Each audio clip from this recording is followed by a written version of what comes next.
उस लड़के ने तुरंत देखा कि सीईओ आसमान से गिरते एक गमले से कुचलने वाला है। घबराकर वह आगे बढ़ा और उसे अपनी बाहों में खींच लिया। गलती से उसे किस कर लिया। हालांकि वह उसे बचाने में कामयाब रहा, लेकिन उसे गलती से एक गुंडा समझ लिया गया। सीईओ ने उससे पूछा, अगर तुम किसी को बचाना चाहते थे तो मुझे किस और गले क्यों लगाया? सबको हैरान करते हुए उस लड़के ने बताया, तुम्हारे होंठ इतने मुलायम और खुशबूदार हैं कि मैं खुद को रोक नहीं पाया। गुस्से में सीईओ ने अपना गुस्सा निकालने के लिए एक फ्लाइंग किक मारी। हालांकि मार्शल आर्ट मास्टर्स के परिवार से होने के कारण उसकी स्किल्स बहुत अच्छी थी, लेकिन वह उसके कपड़ों पर एक वार भी नहीं कर पाई। लड़के ने कहा कि वह किसी औरत से नहीं लड़ेगा। अपनी एड़ी घुमाई और गुस्से में चला गया। दो राहगीरों से कॉफी छीनकर सीधे औरत की छाती पर फेंक दी। उम्मीद थी कि वह पीछे हट जाएगी, लेकिन इससे औरत का गुस्सा और बढ़ गया। उसने अपनी छाती से एक कटोरे जैसा पेंडेंट निकाला। उसे ध्यान से पकड़कर देखा कि वह गंदा तो नहीं है। यह पेंडेंट देखकर वह लड़का तुरंत पीला पड़ गया। पहाड़ से नीचे उतरने से पहले उसके मालिक ने उसे वैसा ही एक पेंडेंट दिया था और कहा था कि जिसके पास दूसरा आधा हिस्सा होगा वह उसकी होने वाली पत्नी होगी, और साथ में दोनों पूजा करके वह पवित्र शरीर की पूरी तरह से पूर्णता पा सकता है। यह जानकर कि वह औरत वही है जिसे वह ढूंढ रहा था, लड़के ने उसे सीधे मेरी पत्नी कहा, जिससे वह और भी ज्यादा गुस्सा हो गई। उसने अपने आदमियों को बुलाकर लड़के के टुकड़े टुकड़े कर दिए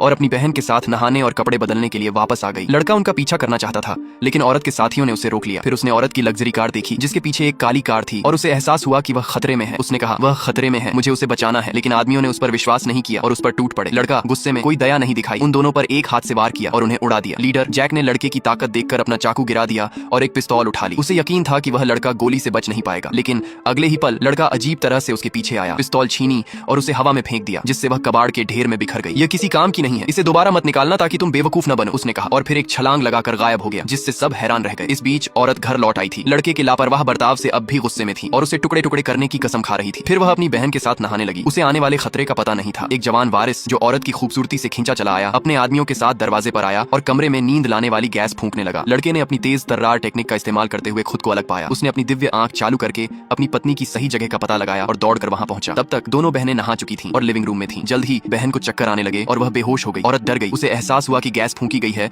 और वह जांच करने गई। जवान वारिस और उसके आदमी कमरे में घुस आए। औरत ने तुरंत उस पर बदचलनी का इल्जाम लगाया, लेकिन जवान वारिस को शर्म आने के बजाय गर्व था। अपनी साली को वहां पड़ा देखकर वह और भी भड़क गया और गंदी गंदी गालियां देने लगा। गुस्से में औरत ने खुद के बचाव में एक हेयर पिन फेंका, लेकिन गैस अपना असर दिखा चुकी थी और बहुत देर हो चुकी थी। जवान वारिस उसकी लड़ने की काबिलियत देखकर हैरान रह गया। उसने अपने आदमियों को उस पर एक साथ हमला करने का हुक्म दिया। औरत ने जोरदार बचाव किया और उनमें से एक को मार डाला, लेकिन दो मुक्के चार हाथों का सामना नहीं कर सकते। जल्द ही वह बहुत बुरी हालत में आ गई। उसके हाथ पैर हिलने डुलने लगे। खुश जवान वारिस उसे बेइज्जत करने ही वाला था कि अचानक दरवाजा खुला और वह ठीक समय पर पहुंच गया।